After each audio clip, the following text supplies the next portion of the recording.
Welcome to your Monday edition of the Athletic Hockey Show. As always, it's Ian Mendes and Julian McKenzie with you after another very busy weekend in the world of hockey.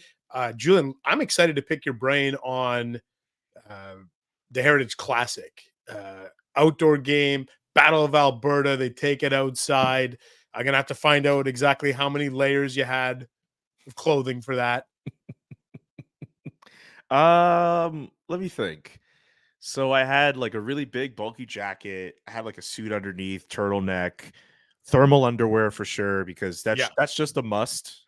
But it wasn't that bad. Like at puck drop, it was like 3 degrees Celsius. I don't know that. I think it was like, I think it's like 35 Fahrenheit. 35 Fahrenheit is around then. Yeah. But it wasn't that. Wait, did you just pronounce it as Fahrenheit? Fahrenheit. Okay. I thought you said Fahrenheit. I'm like, what is this? No, it's Fahrenheit. Okay. Maybe I said Fahrenheit. It's definitely Fahrenheit, or maybe I did something, or maybe I was trying to think of the temperatures. It doesn't matter. It wasn't that bad in terms of wasn't too bad. Cold. Like even in the second period, like I spent a couple minutes just outside of the press box, and I was just watching it, just taking it in from the stadium and taking in the atmosphere, and it was really nice. It was really cool. It was it's definitely one of those events where you have to be in the building for, and like that was my first time experiencing any of that. But I really enjoyed it. We could talk about that a little bit more, but just as an initial impression, I liked it. Yeah, and we're going to talk about that. We had the two opposite elements of you were at the outdoor game in the cold in Alberta. I was in the desert on the weekend, Mullet Arena in Tempe, Arizona for the NHL's first Pride game under the kind of the new rule. So we'll talk a little bit about that. Joe Thornton retired. I feel like we should hit on that, but let's open up the show.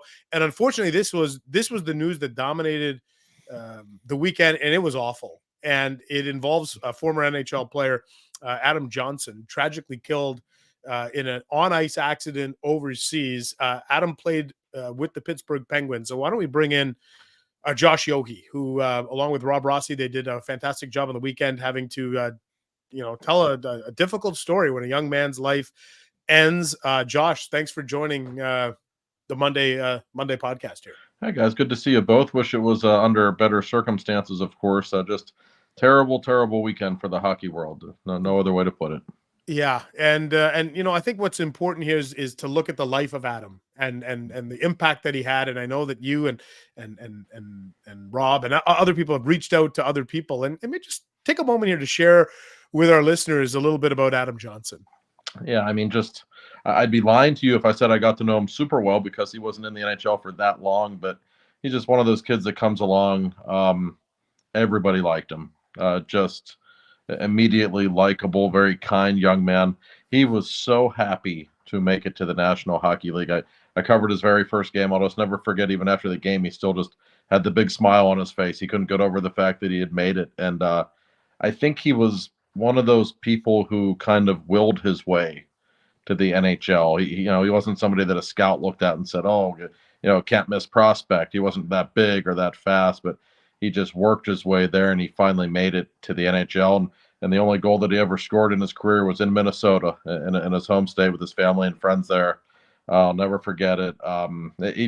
He touched a lot of people in the short time he was here. And I know that just talking with some people over the weekend, from Jim Rutherford, his GM at the time, to Matt Cullen, who lived very close to him in Minnesota, really had a close relationship with him. Everybody was shook up, as you can imagine. Is there a particular story from the ones you've heard over the weekend that stands out to you the most? Oh boy. I mean, so for me, I already mentioned it, but the only NHL goal he ever scored coming in Minnesota. He was on the ice with Sam Lafferty and Zach Aston-Reese. That was the Penguins, and he played a lot of minor league games with those two.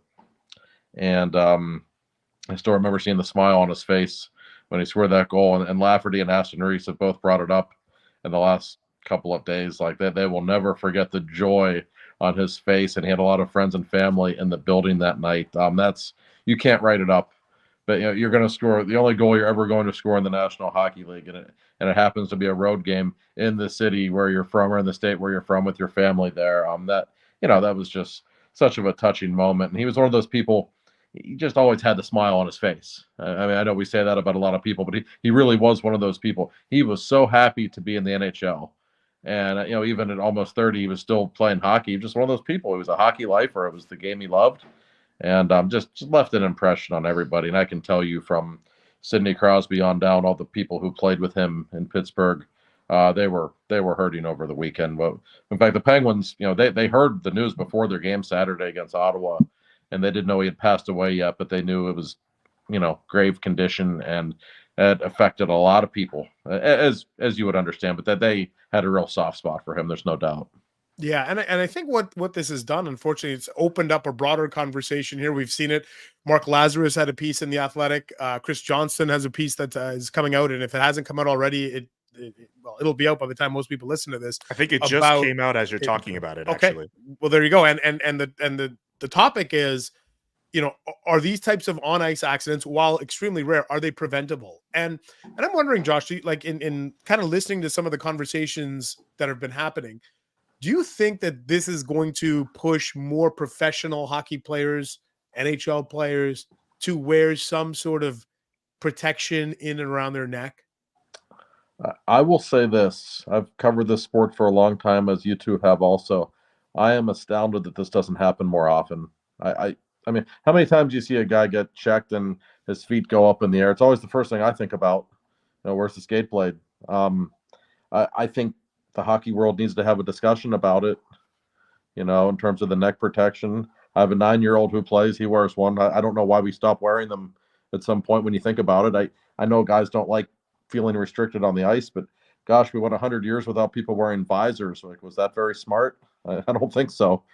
There's nothing wrong with having a conversation about it. And I know that it's rare, but it did happen, and there was the Clint Malarchuk incident. He's very lucky to still be with us. I think that was 1989. It's one of my first hockey memories. I'll never forget, that incident and how close he came to losing his life. There have been other incidents like this. So I think the hockey world's not always very good at, getting into incidents before they happen. But I'd like to see the hockey world be a little proactive about this one. I think it's worth having a conversation for everybody's safety.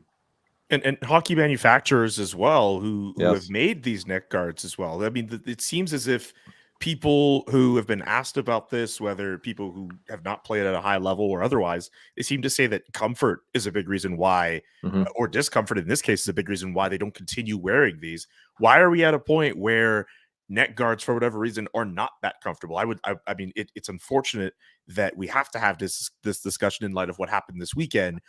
But maybe this is the catalyst for more innovation when it comes to that technology. No, very well said, Julian. I agree with you. I mean, it's one of the most important parts on the body. Obviously, we're talking about hockey with people with ice skates on, and if you think about it, it seems obvious, doesn't it? But you talk with players over the years. I still remember in the early '90s.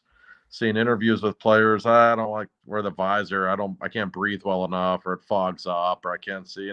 And you're right. In 2023, I would hope we would have the technology where we could at least have the conversation. And even if it's not necessarily mandatory, at least give the players more flexibility if they want to try to wear it for their own safety.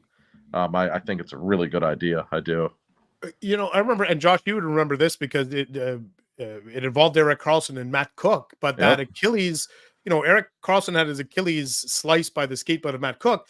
And it opened, if you recall at the time, a huge conversation about those sort of Kevlar cut-proof socks. And a lot of guys weren't wearing them at the time, and a lot of guys switched to them. I also think about Evander Kane. Remember, Evander Kane got his wrist pretty badly cut. Like, it's not just Stomped, the neck it is other areas of the body where you could have a serious injury, and you wonder like how is it, not possible that there's that sort of Kevlar type of under coating, so to speak, or under wear that the players could have, right?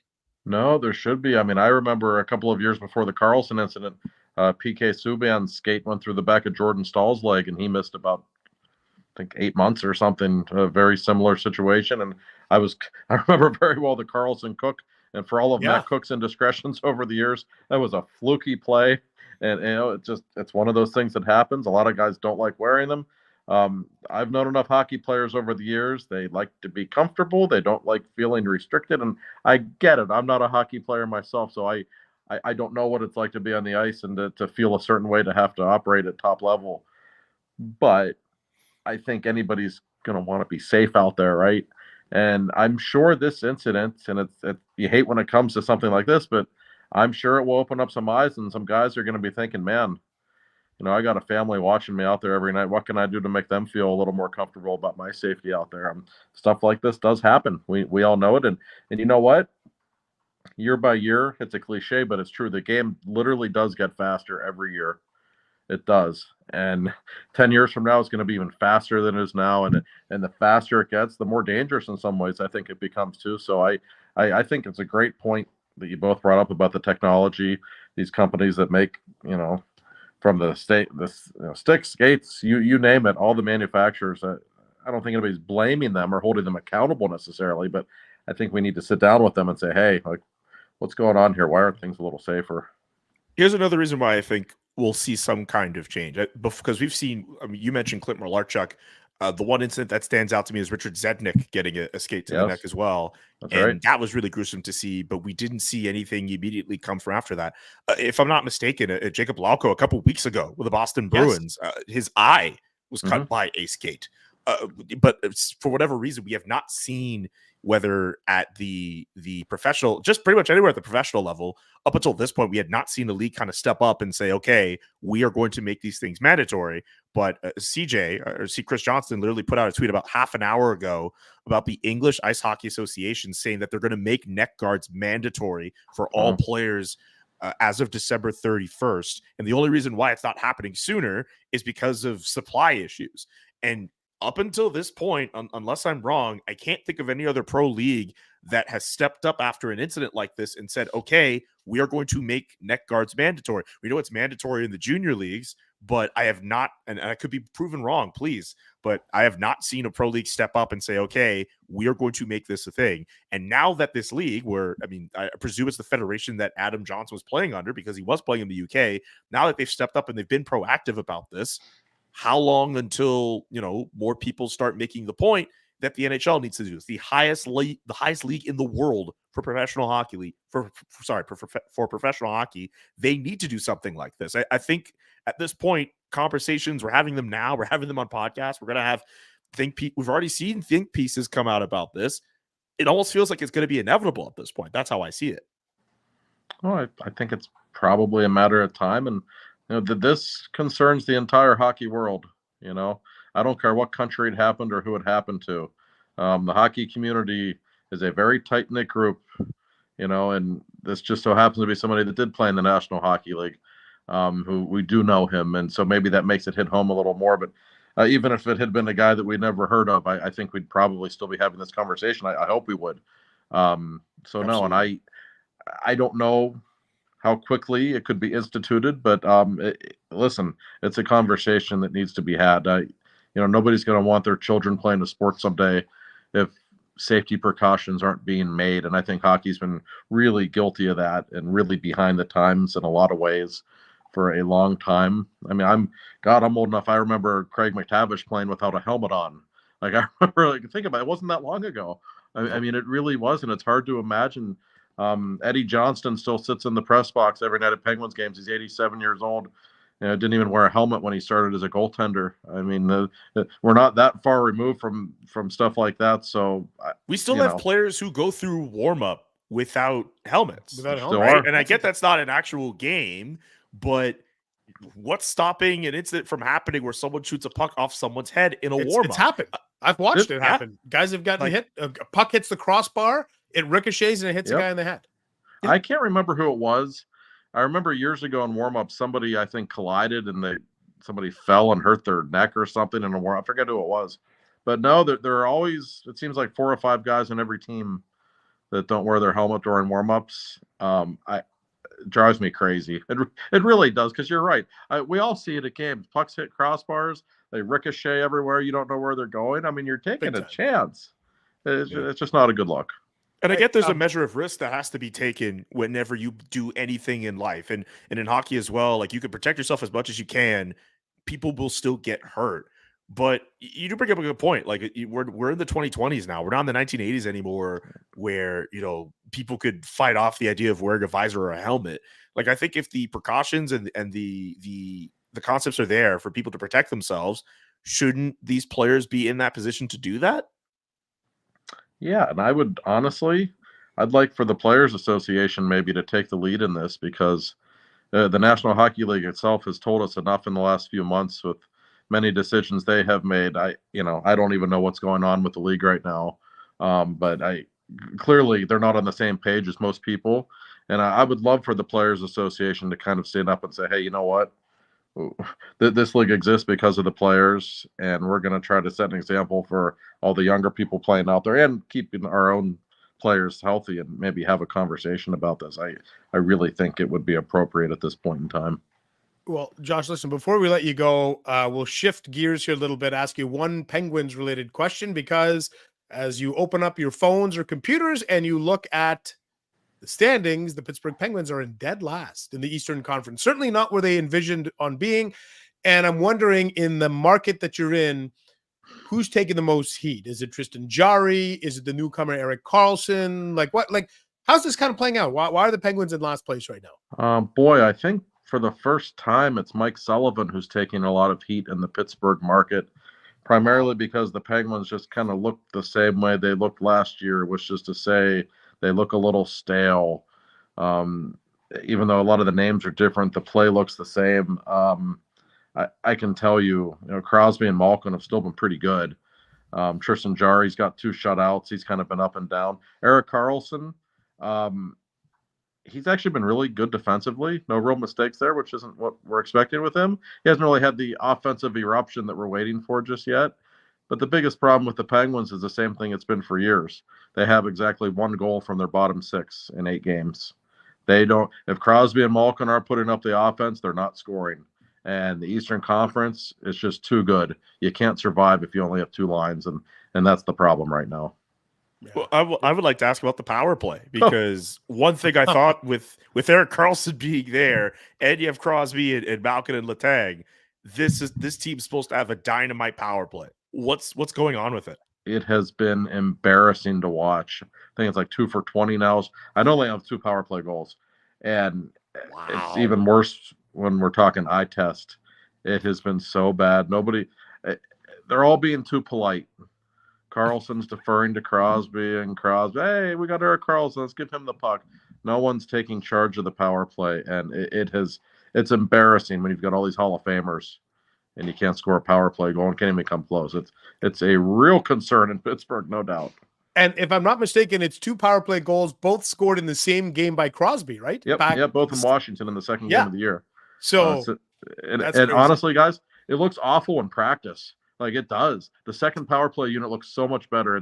It's hard to fathom. And one real big problem, there's nobody in front of the net. Jay Council's a great player. He's about 170 pounds. He's not a net front guy. They don't have anyone to stand there. They're actually going to try Riley Smith tonight against Anaheim, who's actually had a really nice start for the Penguins. They're going to try him in front of the net. They're getting a little desperate for solutions. There's no trouble on the perimeter, but if you don't have people in front of the net, I don't care who you are, it's not going to work. Yeah. 3 wins in 8 games, not the ideal start. Like we said, wish it was under better circumstances that you were joining us, but we appreciate you dropping by the pod, and we look forward to, I always love your 10 observations columns about the Penguins. You somehow find 10 nuggets to drop in there on a regular basis. So I look forward to that. And thanks for dropping by. Yeah. Good to see both of you guys. Take care. There goes Josh Yohe joining us here as, the Penguins. It's a really interesting story that, Ottawa, Buffalo, Pittsburgh, I think, Julian, 3 teams that had postseason aspirations coming into the year, off to flat starts. Yeah. All three of them.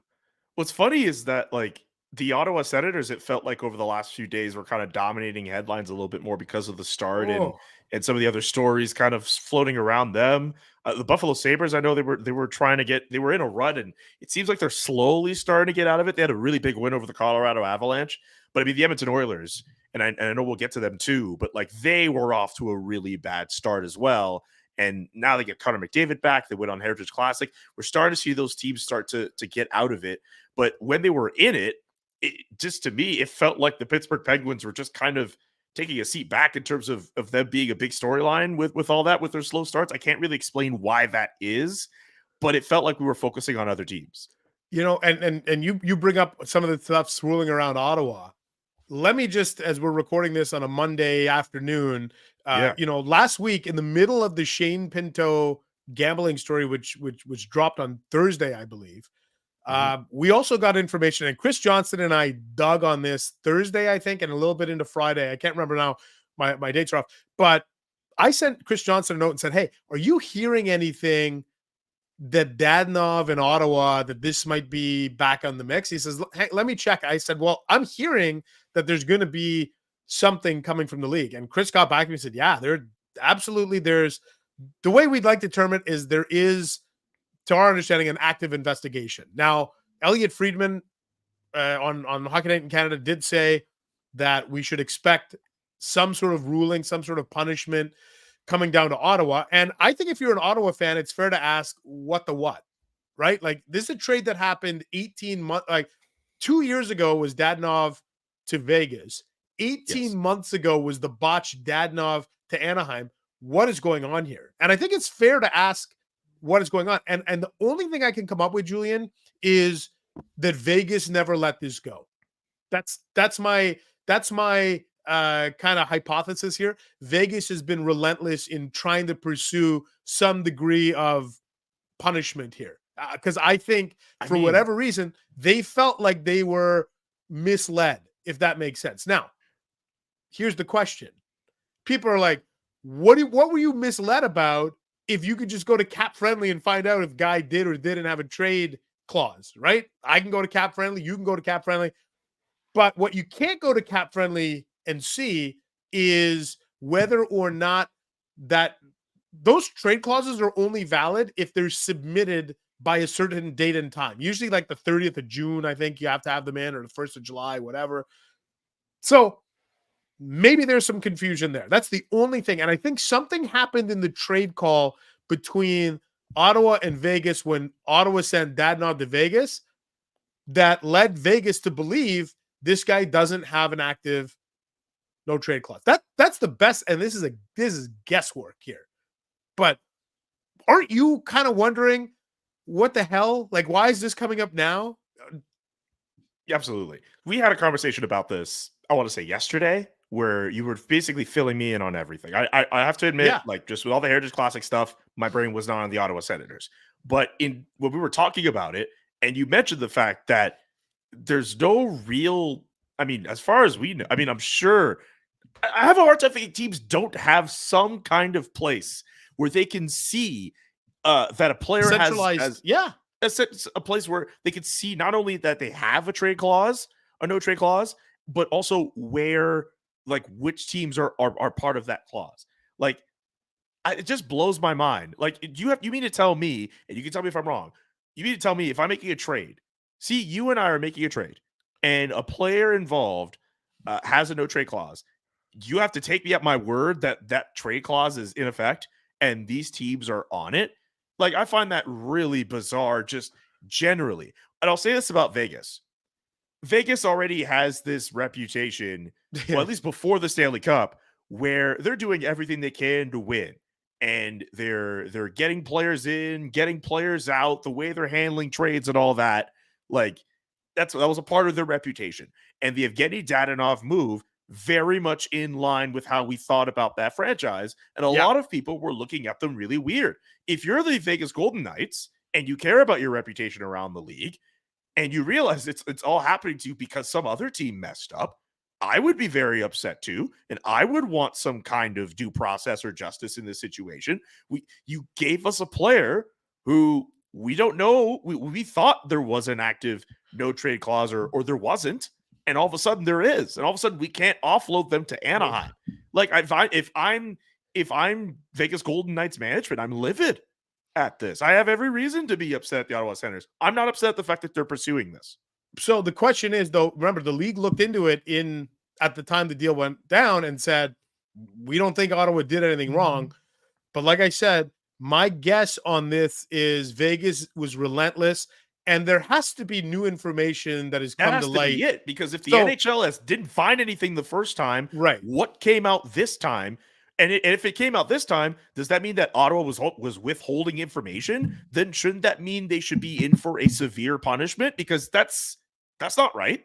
Right. So I think the two things I want to get across here to wrap up this thought is, one, I think, when the league suspended Shane Pinto, it was like a super vague press release, right? It in fact, it left you with more questions than answers. If they come down with a penalty to the Senators, I don't think we're going to have that problem. I'm led to believe, Julian, it's going to be clear, concise. Here's what they did wrong. Here's what they were in violation of. Here's the punishment. I think it's going to be somewhat transparent. My question is, and I put this at the end of my column today, and it was kind of like, it's going to be curious to me, like, how does Michael Andlauer react? Because Mike Andlauer bought this team for $950 million, and he bought them, and you're going to tell him that right off the hop, he's got to pay, or the organization's got to pay either a fine or they're going to be stripped of a draft pick for something that didn't happen under his watch. Like, if I'm Mike Andlauer, I'm like, whoa. Like, what are you doing here? I totally see it from his perspective that, hey, you want to punish somebody or punish the parties involved, fine. But how are you, like, I'm brand new here. How is this on me? So I'm not sure, but I'm not sure how differently you're supposed to go with that, considering that he owns the team. I mean, I can understand that he has nothing to do with it, but I don't know.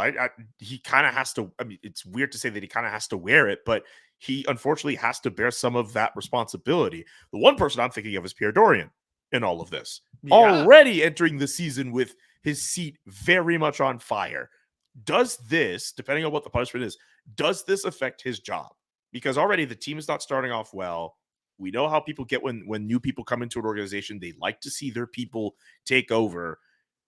Depending on if there's new information, again, if it was withheld from the initial investigation that the NHL was doing, I have a problem with that. Does that play a role in Pierre Dorian's job security? That is the biggest question that I have. And one person who could definitely have an answer for that is Michael Andlauer. Yeah, great point. By the way, Pierre Dorian was at Senators. He was there sitting in the stands at practice on Monday, came by, said hello to us. So it didn't seem like anything weird was going on, but something is going on in the background. That's nice. Yeah. Oh yeah, for sure. And we'll see what happens here in the next couple of days. But I wanted to share that with the listeners here on the pod. Now, before we get to the Heritage Classic and the game that you covered, why don't we have a little word from our friends at Grammarly here? And you and I said, you know what, Julian, let's do an ad read together. Okay. And you were hesitant. It can either go really well or not well at all. Yeah. But we want to tell our listeners a little bit about Grammarly. And Grammarly, it's a great app, a great tool to use. It supports your writing. We want to make this very clear. It's not a replacement for original work. Okay. So it's a great way to help you streamline things. Now, I don't know about you, Julian. I'm one of those guys. I got thousands of unread emails. Like I'm actually terrible at this. Like what's your inbox at right now in terms of emails that are unread? It kind of depends on, I mean, I got a couple different emails going around. Let's say about 10,000. Yeah. Okay. So actually I'm not, I feel like I'm at 80,000 unread emails. Well, a lot of them are spam, but 80,000. A lot of times, you don't know how to tackle these things or whatever. And so this is what I love about Grammarly. It can, help you summarize emails super quick, provide suggestions on how to reply fast. So if you have thousands of emails like Julian and I, maybe Grammarly is the type of thing for you. As well, if you're doing a presentation, were you a big presentation guy? Like in college, high school, was Julian like presentation guy? Oh yeah, you back in the day, you got the little Bristol boards and all that, but then again, you You're graduate too to. young for Bristol boards. I thought you Oh would have no, been a I smart was at board the guy. tail end. I was at the tail end of that generation, but then you eventually move on to PowerPoints. I don't know if you remember Prezzies. There was a time when Yeah. like it's like a form of PowerPoint essentially. And you had all these really cool transitions from one to the other. But yeah, definitely it was big into that where you're trying to write some text in, you're trying to make sure everything is right. When we use Microsoft products, they give you the little red squiggly lines when you know that a word hasn't been spelled right. I know Grammarly is really good for that. I think of Grammarly not just for back in the days when I was still in school, but I started. Now, I don't know how many people realize this, but I started at the Athletic as an editor, and my job was to work on the desk and edit copy that came in. And the first few days I was on the desk. It was pretty brutal because I'm just trying to like look at all these different stories and try to this identify all these Mendez mistakes. guy. It's riddled with typos. This Like, guy needs geez. Grammarly. And then as soon as I started using Grammarly, and I get it, this is an ad, but this genuinely helped me here. It just did such a great job at identifying mistakes and identifying phrases and sentences that could be simplified. So it really helped me out with my editing. So if you're interested in using a product like Grammarly, it will help you write better, edit better, be more concise as well. It's really worth the time. Yeah, it's worth it if you're an editor, worth it if you're a writer, worth it. Like I said, maybe you got a big presentation coming up, and Grammarly can create a personalized outline, get you organized so that you can transform your ideas into a compelling presentation. Maybe it's even on Bristol board. So we want to tell you to go to grammarly.com/podcast to download the app for free. It's free to use. That's Grammarly, GRAMMARLY.com/podcast. Now, there we go. That was the first one. First, unrehearsed. Let's read it together. I thought that went pretty smoothly. We personalized it. Yeah.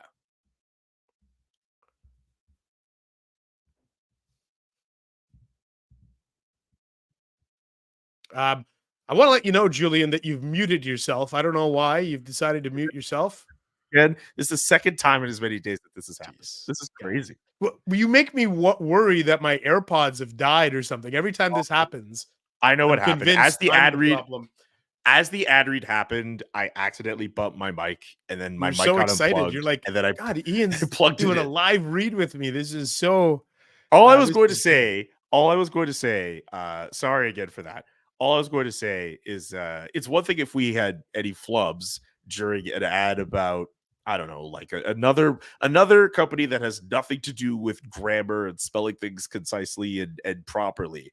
But to mess up an ad for Grammarly, I would have been devastated. So I'm very glad that I was muted after the ad read and not during. Could you imagine how embarrassing that would have been? Oh my God. Big time. Hey, I want to talk to you about the outdoor game. Edmonton, Calgary. And listen, let's not focus on the game itself. I'm more interested in the spectacle and the teams rolling in different kind of outfits and just the scene. Take us through it. Take us through the spectacle that was the 20-year anniversary of the Heritage Classic. Man, that was my very first time covering an outdoor game. Like I remember watching at least some of the initial one 20 years ago, Canadians, Oilers. The Canadians won that game. Remember the photos of José Theodore wearing the toque atop his goalie mask, which has become one of the most iconic photos in hockey history. By the way, before the game even started, they had a ceremonial face-off. Yes, and some of the members from the Oilers. Yeah, I love that. You see José Theodore there. Stéphane Quintal was there as well. Alex Hemsky for the Oilers was there. Jared Stahl, I believe, too. I thought the face-off, like the fact that they were there was cool. That was cool. But the face-off where there was like 3 representatives from each team, and they're each dropping a puck, and the captains for each team are on opposite ends, and they're only around like 1, and you see them eventually pick up the pucks as they're dropped. That was a little interesting, but like still a pretty cool moment, especially if you watch the initial one. But being in the Commonwealth Stadium, that was also my first time there as well. And seeing the seats, they announced it as a sellout, over 55,000 in attendance. Really cool just to take in that atmosphere. I watched a good chunk of the game from the press box, which, it's a little muted. You hear some pumped in noise from whatever monitor you're watching, but there's nothing like going outside of the box and taking in the in-game atmosphere and hearing fans cheer and hearing the skates, the blades on the ice, and just enjoy it. It wasn't that cold either. It was like 3 degrees at puck drop. I had mentioned that off the top here, but it was just perfect weather, perfect conditions. The ice obviously is gonna be. It's always a problem for these outdoor games, it seems like, but for the most part, it wasn't something we were focusing on for the entire game. Nickelback wasn't that bad. I have one gripe about their performance. That's the highest compliment you can give Nickelback in a public sphere, by the way. Nickelback Yes. wasn't that bad. But how do you do this show in Alberta, which is leaning all the way into the Battle of Alberta-ness? I believe they played wow, why am I blanking on the songs? They played Rockstar at the end. They played This Is How You Remind Me. Yeah. They played Saturday Night's All Right. Why didn't you play Burn It to the Ground? Like, that's the perfect venue for you to play that song, and 55,000 people are going to get lit. They're going to get amped. Like, that's something you put in the pregame intro. That's a good for point. the game, and you don't play that song. I don't understand that. I don't understand that. That doesn't make any sense to me. I get it. It's not necessarily their most iconic song, but considering the conditions of the event, that was the perfect time to play that song. That's the biggest gripe I had, but I did not have a problem with Nickelback performing at that event. That was really fun. Totally random thought. You mentioned Alex Hemsky was there to ceremonial puck drop thing. Maybe this is a fever dream. Did Alex Hemsky play for the Habs briefly? Yes, he did. He was Like very brief. For like very 20 brief. games? Yeah, something? like if that. I'd be stunned if it was more All than of a 20 sudden, games. because you mentioned Alex Hemsky, I'm like, where the hell would Alex Hemsky be there for that? He was only with the Habs for a few games, wasn't he? Oh, he was wearing an Oilers jersey. Okay. Because he had spent all those years with the Oilers. Yeah, I know. I was like, wait, did Alex Hemsky But to your point about the Montreal Canadiens, he said 20 games for him. Well, that's my guess. 7 games. I forget what 7 injury games. he had, but like he it was not long. It was very, very short of a time of Alex Hemsky as a Montreal Canadian. But if you are playing puck doku and for whatever reason you see Edmonton, Montreal line up, you can use Alex Hemsky as an answer. Yeah. Don't use Devin Dubnyk. Use Alex Hemsky. Yes, because Devin Dubnyk did not play for the Canadiens. Exactly. I believe He was there, but he never played, right? He didn't play in a game. Yes. Steve Mason, I think, also is in that same boat too. He was also traded to the Canadiens, but never I don't remember him playing a game. This sounds like a Down Goes Brown quiz. Which team did this guy not play for? That would be Down Goes Brown. Okay, so you did an outdoor game. Now I got a question for you. Yes. Would you rather that the team that you cover, or if you're a fan, should you prefer having your local team host an outdoor game, or the All-Star game? What would be better? Ooh, that's a good question. I've never attended an All-Star game for what it's worth, but that's a good question. I think I've done both. I think I'd go All-Star game, but the only thing I would push for with an outdoor game, I want to see the cool venues. Like, okay, if you're able to put a rink like in Ottawa, if you could have played the game at Parliament Hill, that's great. If New York City, if you could do this at Central Park, count me in.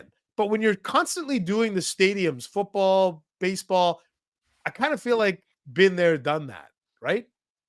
I could understand that. I mean, there's some logistics that get in the way, and you have to account for some environmental concerns as well. Like one thing I've always wondered is why not have an outdoor game at Lake Louise? But you have to consider the fact that the area it's a heritage site, right? And yeah, I'm sure building on top of that is going to invite an entire set of issues, right? So as much as we would love to have a situation where you want to build on some iconic places, there's a lot of red tape you're going to have to go through. Like in Quebec, I can't really think of an area that would really work. Someone suggested yesterday, well, why don't they have it at Percival Molson Stadium? And I looked this up, and I want to say around the time when the Sens and the Canadiens played, I think that idea was floated, but Bill Daly ultimately said that Percival Molson Stadium, which for those who don't know, the Montreal Alouettes, they play CFL games there, and the University of McGill, that's where they have all of their football, rugby, a couple of their sports play there too. That is maybe a little over 20,000. It's like their attendance is comparable to what the Bell Center can hold in Montreal. Yeah. And so what's the point? Exactly. And you want something 30, 40, 50,000 deep in order to accommodate as many fans as possible. So it's not going to make sense to have it at a place like Molson Stadium. That it seems like to me, unless I'm missing a spot in Montreal, the reason why we haven't seen it in Quebec is because there isn't a location that's large enough to accommodate what the NHL would want for an outdoor game. And I think if I was able to do that and cover a game there, I would love to see a situation where you're able to do that. Like I don't know if there's an area in Quebec City, like around Old Quebec, where you can make it work, and that would be absolutely beautiful to see players something like get that. taken to and from the dressing room on like a horse-drawn carriage in Old Quebec City. God, Come on, that'd be pretty fun. who says no? Cool. Imagine you get ejected. Imagine you get a game misconduct. You're kicked out of the game. You got to get on a horse and a buggy. And well, there goes Tom Wilson. Remember Corey Perry got kicked out of an outdoor game within 2 minutes of it happening? He did. It's amazing. Just so if you go through that, you get carried out. That'd be pretty well. That was at the Cotton Bowl, right? When Perry got kicked out of the Cotton Bowl. Yeah, because Dallas was in that game. I still don't know if I would pick an all-star game over an outdoor game, and maybe it has to do with the fact I have yet to attend an all-star game in person. I have my thoughts on the way that the all-star games presented, particularly the last one that we had. But I'll say this: being there for an outdoor game, I totally understand when people say that these events are pretty much designed for the people there and less for TV. Because watching on TV, it looks cool, but you're only getting a certain percentage of the actual atmosphere. Being there, and I didn't even mention the fact that the way the players from both teams entered the games, venues and wearing the costumes. I mean, the Flames had the hard hat and overalls getup, which was apparently Nazem Kadri's idea, and then you had the little bit more. I mean, they have the jackets and the hard hats for the Edmonton Oilers. When Connor McDavid said it was a good tribute to all the hardworking Albertans. That was fun too. It's funny. I was like doing a radio interview as I noticed the Oilers guys were coming in, and I was thinking, okay, that's a lot of people. It's a lot of arena workers. There's no way it's just what arena are all workers these maintenance guys doing? Uniform. Something's going on here. But it was fun, and I like that teams like to go up and do that. I don't know if it'll be up in our next style rankings. I would like to see that perhaps, but that's a conversation for Scott Powers and I. Yeah. Hey, I want to wrap up the Monday pod with, like I said, you were in Alberta on the weekend covering the Heritage Classic. I was at Mullet still Arena. in Alberta. Yeah, that's a good point. You're still in Alberta, but you were in Edmonton. You were not in your home city covering the outdoor game.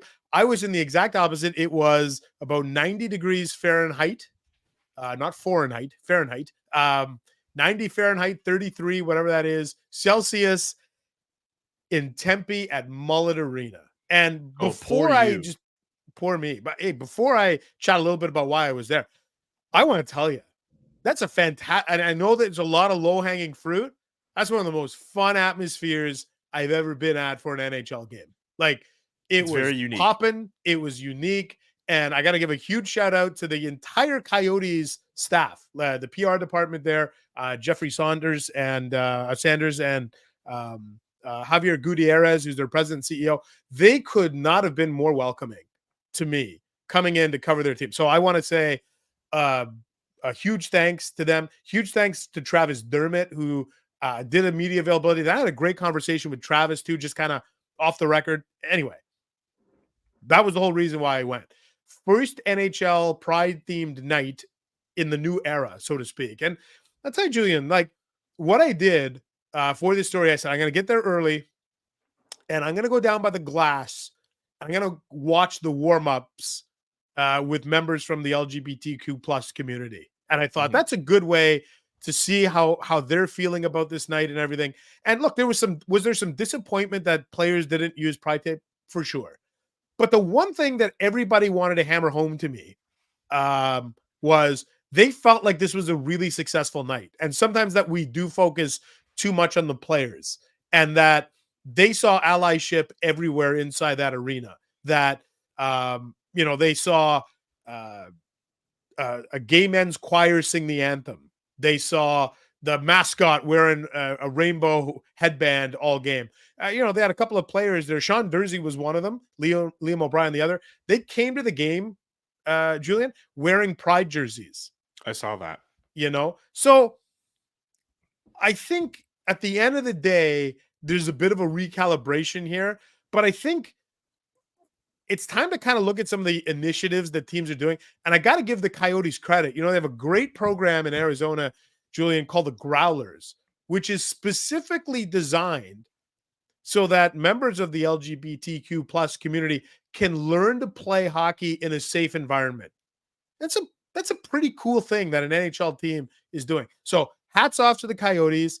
I know there was a lot of questions. I thought it went off as well as it could have. And it was interesting, though. We spent weeks, a couple of weeks talking about the debate about Pride Tape, and not a single player used it on their stick, even for the warm-up. Interesting. But we had a whole discussion about this last week, wondering if players would do it in light of the initial ban being rescinded. And I made the point that because it has completely changed, it's not really that much of a statement to have it. I mean, maybe now that we just saw a Pride game go off where there was no tape used, but I mean, now the impact of wearing Pride tape, I mean, you know what? I'll say that like this. If we see a player use the tape now, we'll actually just accept it for what it was supposed to be for in the first place. A sign that if you are from that community, you are welcome and you are acknowledged. And that was the whole point of all of this anyway.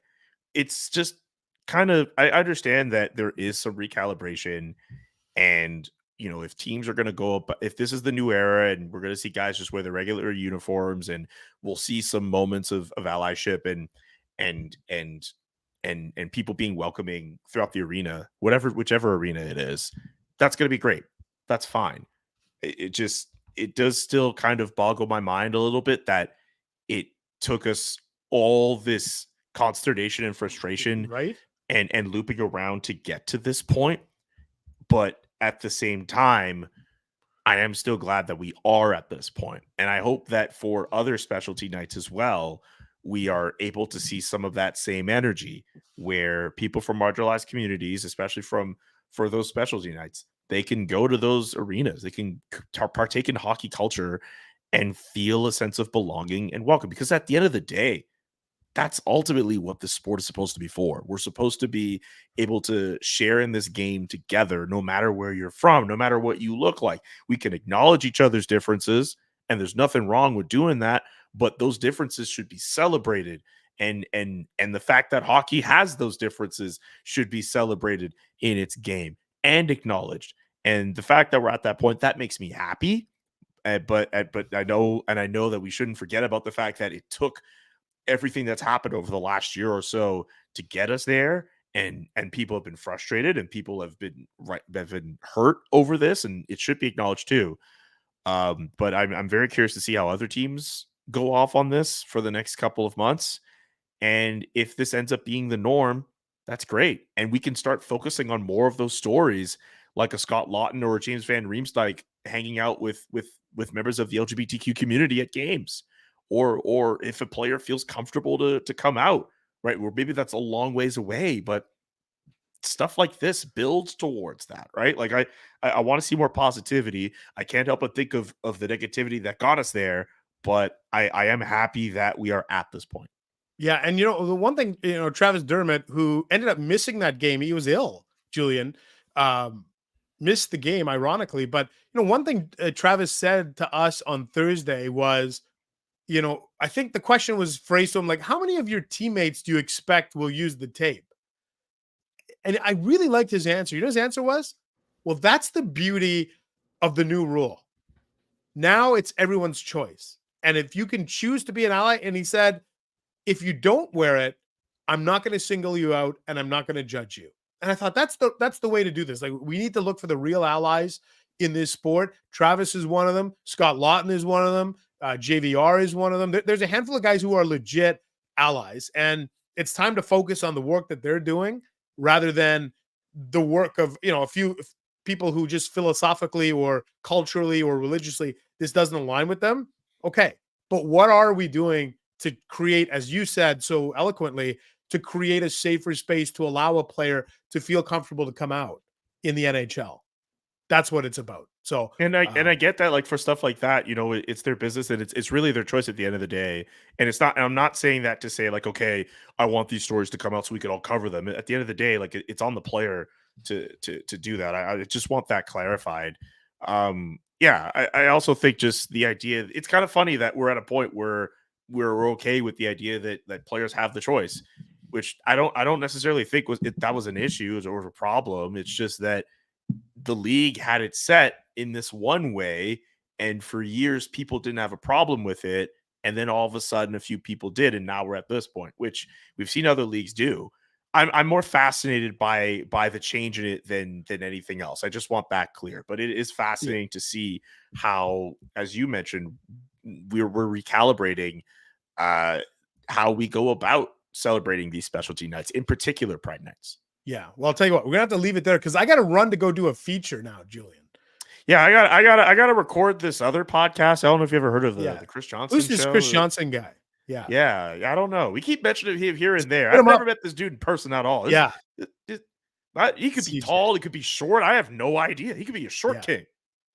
But you and I are back at it tomorrow on the Tuesday Yes, edition sir. of the show, and the little segment we call Mike Check with Mike Russo. Our man Mike Russo is going to have an extended conversation with the president of the Philadelphia Flyers. They're off to a great start. Keith Jones going to drop by the pod in a conversation with Mike Russo on Tuesday. So we look forward to that. That should be a lot of fun. We want to thank you for listening to the Monday edition of the Athletic Hockey Show. Follow us on your favorite podcast platform. Leave us a rating and review. We appreciate that. You can follow us. Watch us live on YouTube at youtube.com/@theathletic hockey show. Julian and I were back with you on Tuesday. Peace.